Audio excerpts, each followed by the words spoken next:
lo prometido, les dije que íbamos a hablar con Eduardo Sarteri, doctor en Historia, docente universitario de la Universidad de Buenos Aires, de la Universidad de La Plata. Él está en línea. ¿Qué tal, Eduardo? ¿Cómo estás? Bien, ¿cómo andás? ¿Qué tal? Tanto tiempo. Bueno, un gusto volver a charlar contigo, hoy en vivo acá en FM La Tribu. Queríamos escuchar tu opinión sobre lo que fue el discurso ayer de Alberto Fernández y qué perspectiva ves para este año, para todos nosotros, ¿no? Para la Argentina.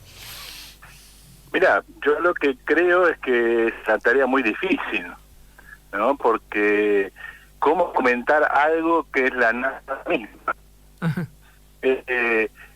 Recuerdo un texto, me parece que de Alejo Carpentier, sí, el autor de El Reino de este Mundo. Él era fanático de la música clásica. Entonces en algún texto yo leí un comentario, una anécdota que él comentaba sobre Erik Satie, que había ido a hacer una crítica de una obra musical, y la verdad que no le había gustado nada y no sabía qué decir. Entonces empieza a contar que llegó tarde a la audición, que perdió el paraguas, y bueno, se pasa toda la nota contando eso.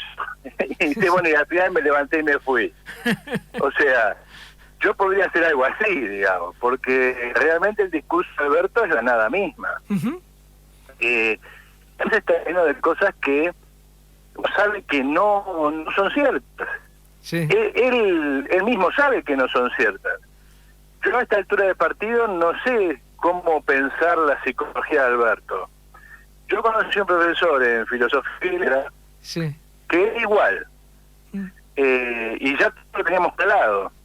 Yo trabajé con él, lamentablemente, y resulta que era capaz de decirte en una reunión de 3, imagínate, él, vos y yo, sí, hablarte a vos, pestes de mí, delante mío, después darse vuelta y hablarme a mí, peste de vos, delante tuyo, como si no estuviéramos en la misma conversación. O sea, es como este escenario de ir a hablar con Putin como si Biden no lo escuchara. Es difícil entender eso. O sea, la pregunta es ¿a quién le habla? ¿A quién quiere convencer de qué? Y mi impresión es, Alberto lo único que quiere es el mandato. No quiere otra cosa. Tengo la sensación de que lo que quiere es irse a su casa. Terminar el mandato e irse, ¿no? Sí. Parecería no sé si prestaste atención, pero la cara del tipo cuando leía el discurso, sí, era la sensación de él que no quería estar ahí, ¿no? Y que recurrió a una serie de lugares comunes que, digamos, ya conocemos, es decir, contenta la propia audiencia, por seguir diciéndole a Cristina, yo sigo cumpliendo. Es raro. Ahora, cuando uno trata de buscar la sustancia del asunto, y la sustancia del asunto es que efectivamente Cristina tampoco quería estar ahí. El Frente de Todos está completamente partido y trata de llegar al 23, a sabiendas que acá hay un desastre completo, y que no se trata de hacer cosas que de llegar al 23. Por incluso lo que se acordó con el Fondo Monetario es eso, llegar al 23. O sea, todo se acordó que el Fondo Monetario te presta para que tú le devuelvas. Claro. O sea, acá no hay plata contante. Claro. Ahora, no hay plata nueva. Ahora, lo que vos decís cuando sobre lo que decía y de que él llegara al 23 y de la división del Frente de Todos, yo veo igual al Frente de Todos como que todo este loteo que se ha hecho, por ejemplo, con las 22 organizaciones que apoyan al Frente de Todos en la ciudad de Buenos Aires, yo me encuentro todos los días con militantes de organizaciones muy chiquitas que me dicen, soy director de tal lado del gobierno nacional, soy asesor. Es decir, como que cooptaron todas las militancias. ¿Es eso lo que para mí lo sostiene unido, o no? Se parece mucho al escenario de la retirada rusa en Afganistán, ¿no? Que se relataba cómo los tipos se la pasaban de fiesta mientras avanzaban los talibanes porque total no había nada que hacer. Y acá la impresión, o sea, la impresión de que están todos agarrados en algún lugar del aparato del Estado, están usufructuando eso y se acabó. Claro. No hay mucho más. Y lo único que ¿cuál es la tarea que se deriva de esto? Generar las condiciones para allá. Fíjate que eso está muy limitada, porque lo que tenés que hacer aguantar es un año y 3 meses, un año y 5 meses, no mucho más. Sí, te pido por favor si podés por ahí ubicarte y no moverte porque se entrecorta bastante, ¿eh? A ver ahí. Sí, sí.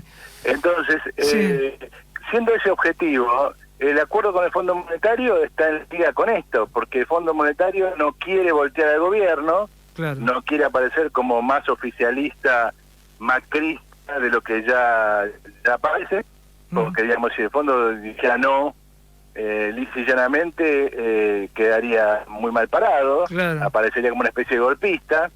El fondo no es tonto, no quiere entrar en esa, y al mismo tiempo sabe que cualquier cosa que negocie con Alberto bueno, entonces hagamos la acción de que hay un acuerdo. Claro. Yo te doy plata para que vos me la devuelvas, nada más. Mientras tanto, ¿qué haces? Y arreglátela como puedas. Claro, es tirar la pelota para adelante, ¿no? Claro, pero es el vamos viendo eterno que llevamos en la Argentina desde hace 20 años por lo menos. O sea, no hay ningún proyecto de transformación de ningún tipo. Lo último parecido a eso, en todo caso, fue Menem. Claro. O sea, vamos a ir al primer mundo. Y en algún sentido, alguna amague de Macri de volver a eso. Con todas las cosas que eso conlleva, digamos, ¿no? No, claro, claro. Uno lo puede ver en todos lados. Entonces, la pregunta es, ¿qué viene este año? Y bueno, Alberto lo anunció de una manera tal de que no dijo nada, pero esa nada que dijo revela lo que en última instancia queda después de que vos sacás todo. Claro. Vamos a hacer un tarifazo. Vamos a tratar de hacerlo que no sea tan grande como para que nos el país, y entonces se está pensando que si los salarios acompañan un poco a la inflación, si la inflación puede ser 50 y algo, 60, vamos a subir las tarifas un 40, 45. Claro. Y vamos a hacer la payasada de la segmentación. Digo la payasada no porque no sea justo, digamos, porque no está bien porque que nunca funcionó eso. Pero que además lo que te deja son chiletas. Claro. O sea, no vas a resolver el problema que tenés con la energía y el resto de los servicios con eso. Entonces, después, ¿qué vas a hacer con la inflación? Nada, la vamos a dejar así, porque estás calculando que eso va a ser más o menos lo mismo que el año pasado. Claro. ¿Qué vas a hacer con el resto de las supuestas reformas que aparecen como necesarias? Y las vamos a dejar así. Vamos a patearla. Anoche estaba Patricia Bullrich enojada en La Nación Más, diciendo no van a hacer nada, o sea, no van a hacer la reforma laboral, no van a hacer la reforma previsional, es decir, no van a hacer nada. Claro. O sea, Patricia dice, otra vez nos encaja para nosotros. Claro. Entonces, está claro que acá no es la nada misma. Claro. Entonces, un año donde todo lo que le pase a la Argentina no va a depender, como sucede hace mucho tiempo, de algo que se haga en la Argentina. Claro. Lo que va a suceder es un rebote de las condiciones internacionales. Claro, claro. Ahora, Eduardo, vos hablabas de la nada misma y el tema del vamos viendo, que aparte escribiste no hace mucho sobre eso. ¿Vos no creés que ya la inflación es un tema que hasta la incentiva al gobierno porque es la única forma de ajustar y que se note un poco menos? Porque se nota menos, es decir, se nota menos que cuando vos le bajás a una persona directamente el 10%, ponele a los jubilados, hoy vos le bajás el 10%, y se pudre todo, pero le bajaste el 10% porque enero y febrero ya la inflación está alrededor del 10%. ¿Me explico lo que estoy diciendo? Sí, bueno, pero esa es la típica fórmula económica keynesiana. O sea, muchos keynesianos se ofenden porque imaginan a Keynes como una especie de supervivote, o sea, un superhéroe justiciero. Pero Keynes era campeón de la reivindicación de la inflación como método de ajuste. Muy bien decía, nadie le hace una inflación, una huelga a la inflación. Cuando vos realizas un ajuste nominal, y la gente lo siente de forma inmediata. Recordemos López Murphy. Claro, claro. Entonces, la idea es, acá hay un ajuste, claro que hay un ajuste. Eso es muy claro. Yo en un momento lo definí como una especie de 2001 a cuentagotas, o una especie de explosión silenciosa entre la pandemia y lo que vino después. Entonces, acá hay un ajuste brutal. La pregunta es, ¿este ajuste brutal ha corregido las variables? No, claro. Porque hay un elemento que en el 2001 se corregía solo, a saber, la inflación y la devaluación te producía todas transferencias de ingresos que te equilibraban el sistema. Bajaba los salarios, aumentaba las ganancias empresarias, diluía las deudas del Estado, incrementaba el ingreso del Estado por la vía de nominal, es decir, en la medida que los precios son más altos, existe esa ficción de que entra más plata al Estado porque el 21% del IVA se calcula sobre precios superiores. Claro, por ejemplo. Claro. Lo mismo con la deuda, ibas a un default, una reestructuración y arrancabas de cero. ¿Cuál es el problema aquí y ahora? Que hay algo que no se puede hacer de esa manera. Que hay un elemento en la corrección del déficit del Estado que no se puede hacer de esa manera. Y acá hay un punto duro, difícil, que ya se lo llevó puesto a Macri. Y es el hecho de que en el 2001 vos tenías menos de la mitad de la población estatal que tenés hoy. Claro. Y prácticamente no tenías un sistema de subsidios estatales a gran escala. El mundo de los llamados planes.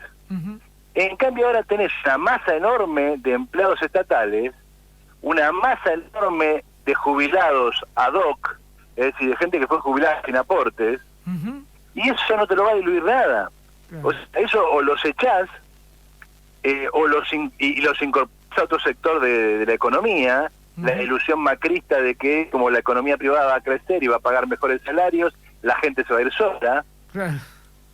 O que podés hacer alguna reforma jubilatoria que milagrosamente te saque 3 o 4 millones de tipos de sistemas. Pero cualquier reforma jubilatoria, en el mejor de los casos, da resultado a 10 años. Porque bueno, vas a tomar como medida a partir de mañana los que se jubilaron entre el 2015 y el 2022 siguen trabajando. Eso es absurdo. Claro, claro. Entonces, hay una dureza en el ajuste que escapa a la política keynesiana. Es decir, no lo puede hacer el mercado el ajuste. Cuando Macri pide deuda, cuando Cristina rasca la olla para llegar a las elecciones, cuando Alberto no hace nada, ¿qué es lo que está haciendo? Están queriendo escaparle al ajuste nominal. Claro. Y dejar que venga la crisis y la crisis limpie. O sea, que el ajuste lo haga el mercado. El problema es que la crisis del 2001 tiene una novedad que no tiene las crisis anteriores.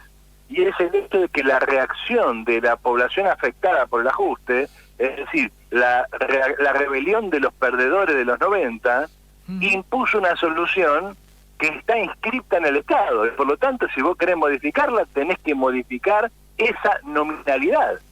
Ahí no hay inflación que valga, no hay ninguna solución de mercado. Entonces, esa es una decisión política que nadie quiere tomar. Claro. Ahora, yo agregaría algo, no sé si vos estás de acuerdo. También cuando vos estás hablando cuando hablamos de deuda, la deuda con el Fondo Monetario son 44.000 millones y Argentina supera los 360.000 millones de dólares, quizás más todavía porque va tomando más deuda con el tema de las LELIQs y todo, va creciendo todos los días. ¿Qué pasa con el resto? Mira, el tema es que Con el kirchnerismo sucede algo interesante, sí, que es esa famosa desendeudamiento, en realidad fue un cambio de los tenedores de deuda. claro, O sea, la deuda pasó a ser con tenedores locales en moneda local. claro, El escándalo de Macri es que Macri vuelve a tomar deuda en moneda dura. claro. Ahora, la ilusión de muchos economistas, sobre todo de muchos economistas, entre comillas, heterodoxos, es la idea de que en la medida en que vos tenés inflación y devaluación, la interna no es igual. Como está en pesos. Claro. Entonces, un buen año de exportación, es una buena tajada a las retenciones de soja y podés pagar tranquilamente deudas devaluadas en pesos. Es la magnitud del fenómeno. Llega un punto en el cual se te escapa de la mano, esté en pesos, esté en dólares. Claro. Conclusión. El núcleo del asunto sigue siendo el mismo. Es decir, acá hay una masa de vida que está pendiente de un proceso de estatización de la reproducción de esa masa de vida que depende de un estado quebrado. Es decir, la economía expulsa masas de población, desocupados, empleados estatales innecesarios, jubilados truchos, o mejor dicho, jubilados anticipados o que no han hecho el recorrido, que se amontonan viviendo de la caridad pública, o sea, del Estado. Es decir, la Argentina no puede soportar la cantidad de población que tiene. Y cuando vos medís la cantidad de población que tiene, que le sobra, de población sobrante, es espeluznante. O sea, a la Argentina ya le están sobrando 30-40% de la población. Entonces, acá, la forma en que te estalle, la forma en que se manifiesta el problema, es lo menos importante. Esa es la cotidianeidad. Te puede saltar por la deuda, por la inflación, te puede explotar por un proceso social de crisis, por caída de salario y gente que sale a la calle, quema todo. Te puede estallar por cualquier lado. Ahora, el núcleo del problema sigue siendo el mismo. Y ese núcleo del problema no tiene solución para tirar la pelota para adelante. Eduardo, brevemente, ¿y qué habría que hacer? Es decir, ¿qué pensás que se puede hacer? ¿Qué tendría que hacer hoy si se lograra hacer una alternativa de izquierda, progresista en serio, no este ladri-progresismo que conocemos? ¿Qué habría que hacer?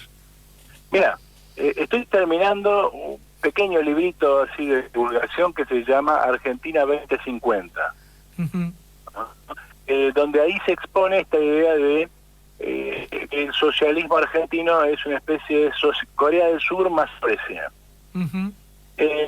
¿Cuál es el núcleo del asunto? Mira, lo primero que vos tenés que garantizarle a la gente es que el esfuerzo que va a hacer no es inútil y que tiene algo para defender.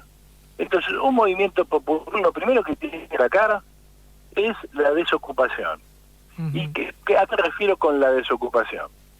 Me refiero a tomar a todos los desocupados como empleados del Estado. Y con toda esa masa de población que todavía es la que ya está en el Estado, ¿no? Reorientar las tareas del Estado en sentido productivo. Es decir, todos los empleados del Estado tienen que poner a trabajar en la planificación productiva de actividades. Se te va la voz. ¿Cómo es? Sería tomar todos los desocupados en el Estado. A ver. Porque lo que hace que la gente entienda que va a ser parte de un proceso de transformación en el cual va a obtener algo. Claro. Entonces, primera cuestión, vamos a resolver el problema de la desocupación.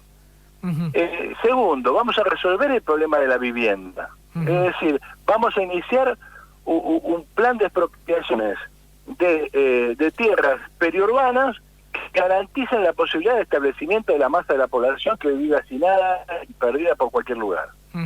Esa es la primera cuestión. Así es como conseguimos fuerza social. Ahora eso resuelve el problema económico. ¿Por qué? Porque el problema económico es el problema de la productividad de Argentina. Entonces vos tenés que ir al aumento acelerado de la productividad. Por empezar, hay que liquidar todas las actividades pseudo productivas que en realidad son gastos del Estado, que justifican por el empleo de una masa reducida de empleados gastos gigantescos que van a transformarse en ¿qué?